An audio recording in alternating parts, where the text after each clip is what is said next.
নমস্কার বন্ধুরা, কেমন আছেন সবাই? আশা করি ভালো আছেন। আমাদের এসএস ফ্যামিলি কিচেনের তরফ থেকে আপনাদেরকে স্বাগত জানাই। আজকে আমি সয়াবিনের একটা রেসিপি করব। এই জন্য আমি 3 প্যাকেট 10 টাকা দামের সাপোলা সয়াবিন নিয়ে সিদ্ধ করে নিয়েছি।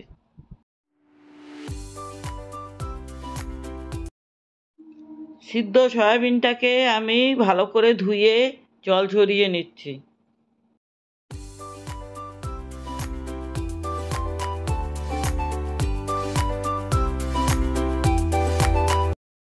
হাফ বাটি চিনেবাদাম ভিজিয়ে রেখে জল ঝরিয়ে নিয়ে পেস্ট করে নিয়ে আসছি।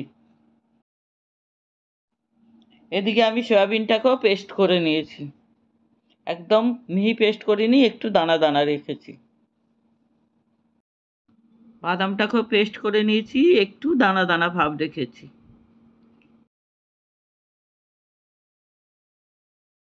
পনেরো ষোলোটা গোটা কাজু নিয়েছি আর 2 টেবিল স্পুন নিয়েছি চারমগজ ভিজিয়ে রেখেছিলাম, এবার পেস্ট করে নেব।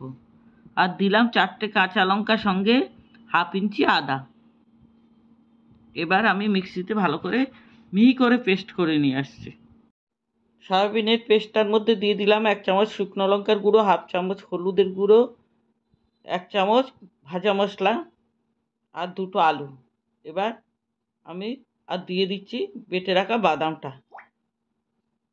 এবার ভালো করে মাখিয়ে নিচ্ছি। এবার সয়াবিন, বাদাম, লঙ্কা, হলুদ সব ভালো করে মাখিয়ে নিচ্ছি। এবার দিয়ে দিচ্ছি 1 চামচ নুন, হাফ চামচ দিচ্ছি চিনি। বাইন্ডিংয়ের জন্য দিয়ে দিচ্ছি হাফ কাপ কর্নফ্লাওয়ার। আমি একটুখানি দেখালাম, হাফ কাপই দিয়েছি, আপনারা চাইলে ময়দাও দিতে পারবেন। এবার ভালো করে আবার মাখিয়ে নিলাম। একটা কড়াইয়ের মধ্যে বেশ খানিকটা রিফাইন্ড অয়েল নিয়েছি। এবার কোপ্তাগুলোকে ভেজে নিচ্ছি। তেলটাকে আগে গরম করে নিয়েছিলাম, তারপরে লো ফ্লেম করে দিয়ে ভাজছি। একটু সময় লাগিয়ে ভাজতে হবে, না হলে কোপ্তাগুলো ভেতরে ভাজা হবে না।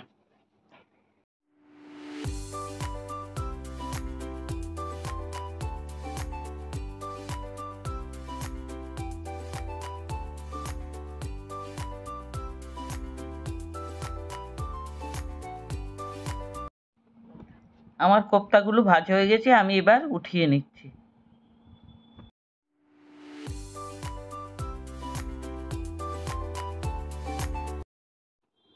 একইভাবে সব কোপ্তাগুলোকে ভেজে নিচ্ছি।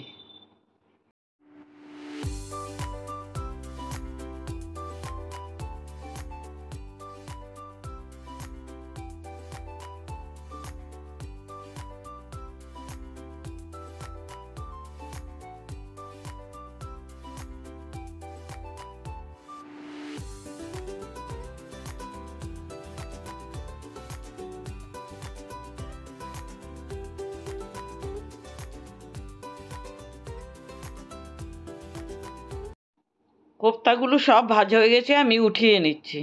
দেখুন কতটা কোপ্তা হয়েছে আমার। এবার ওই তেলের মধ্যে আরেকটু তেল দিয়ে ফোড়নে দিয়ে দিচ্ছি একটা তেজপাতা, দিয়ে দিলাম হাফ চামচ গোটা জিরে, 2টো এলাচ, একটা লবঙ্গ আর দিয়ে দিলাম একটু দারচিনি। এবার ফোড়নটা একটু ভেজে নিচ্ছি। ফোড়নের মশলাগুলো থেকে সুন্দর গন্ধ বেরিয়ে গেছে। এবার দিয়ে দিচ্ছি চারমগজ, কাজু আর আদা বাটা। এবার ভালো করে একটু কষিয়ে নেব যতক্ষণ না তেল ছেড়ে আসে। রান্নাটা কিন্তু অসম্ভব টেস্টি হয়, আমাকে বিশ্বাস করে আপনারা একবার বানিয়ে খেয়ে দেখবেন।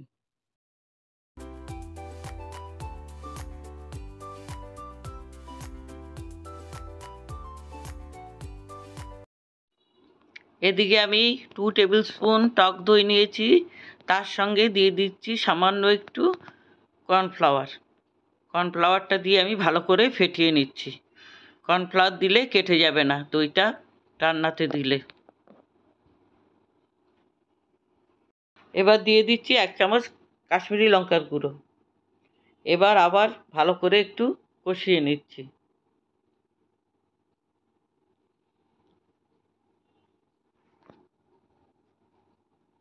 এবার দিয়ে দিচ্ছি ফেটিয়ে রাখা টক দইটা। টক দইটা দিয়ে আবার একটু কষাতে থাকবো যতক্ষণ না তেল ছেড়ে আসে।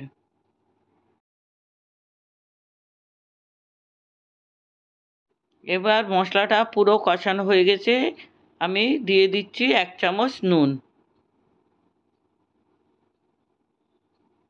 এবার দিয়ে দিচ্ছি 1 চামচ চিনি, একটু মিষ্টি মিষ্টি হবে, নিরামিষ রান্না।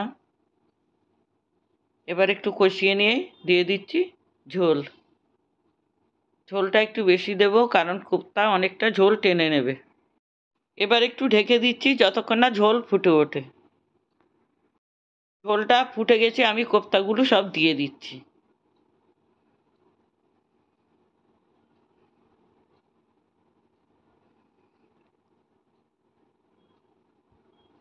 এবার দিয়ে দিলাম ছোটো চামচের 1 চামচ গরম মশলা। আর কোনো মশলাপাতি দেবো না, একটু ফুটে গেলেই নামিয়ে দেব। বেশি সময় ফোটাবো না, তাহলে কোপ্তাগুলো নরম হয়ে যেতে পারে। বন্ধুরা, আমাদের ভিডিও ভালো লাগলে একটা লাইক করবেন, কমেন্ট করবেন। যারা সাবস্ক্রাইব করেননি তারা অবশ্যই সাবস্ক্রাইব করে নেবেন, অনুরোধ রইল। এবার আমার কোপ্তাটা হয়ে গেছে পুরোপুরি, আমি নামিয়ে নিচ্ছি। কোপ্তাগুলো সব উঠিয়ে নেওয়ার পরে ঝোলটা ঢেলে নিলাম। এখানে দেখুন কয়েকটা রয়েছে ভাজা খাওয়ার জন্য। এবার আমি কোপ্তাগুলোকে অন্য বোলের মধ্যে সার্ভ করে নিচ্ছি।